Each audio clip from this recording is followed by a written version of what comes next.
Passiamo alla votazione per l'elezione del Presidente della Repubblica, a norma dell'articolo 83, terzo comma della Costituzione. È iniziata puntuale la prima giornata di votazioni per il Quirinale, mai così incerte forse nella storia della Repubblica. Capo dello Stato e sorti del governo sono del resto legate a doppio filo. Frenetici gli incontri romani tra tattica, strategia e sopravvivenza. 77 grandi elettori veneti, 50 deputati, 24 senatori, 3 rappresentanti regionali, tra questi il presidente Zaia. Ma c'è un pezzo importante del Veneto nella prima mossa politica di giornata, quando la leader di Fratelli d'Italia, Giorgia Meloni, mette sul tavolo il nome del magistrato trevigiano Carlo Nordio, opzione confermata in tempo reale nel corso della nostra diretta dal senatore commissario regionale dei Meloniani Luca De Carlo.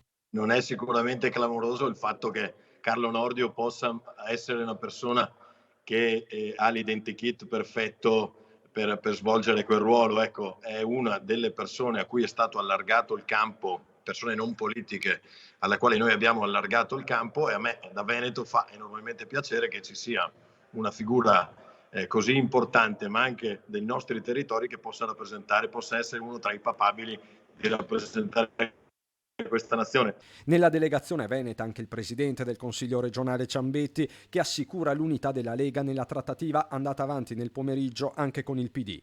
Noi come Lega abbiamo 212 grandi elettori e su questo c'è la sicurezza che si muovono tutti compatti.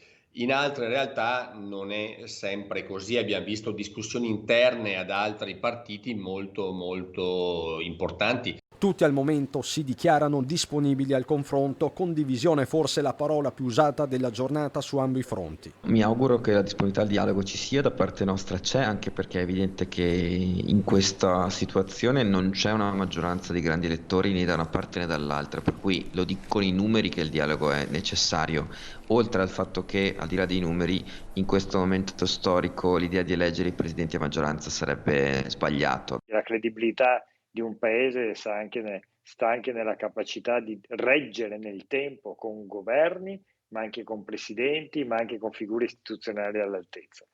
Ed è per questo che noi puntiamo anche sulla figura di Draghi. Sembrano salire anche le quotazioni di un'altra veneta, la presidente del Senato Casellati. Il passo indietro di Berlusconi per qualcuno potrebbe essere una spinta verso il colle, ma i giochi sembrano soltanto all'inizio.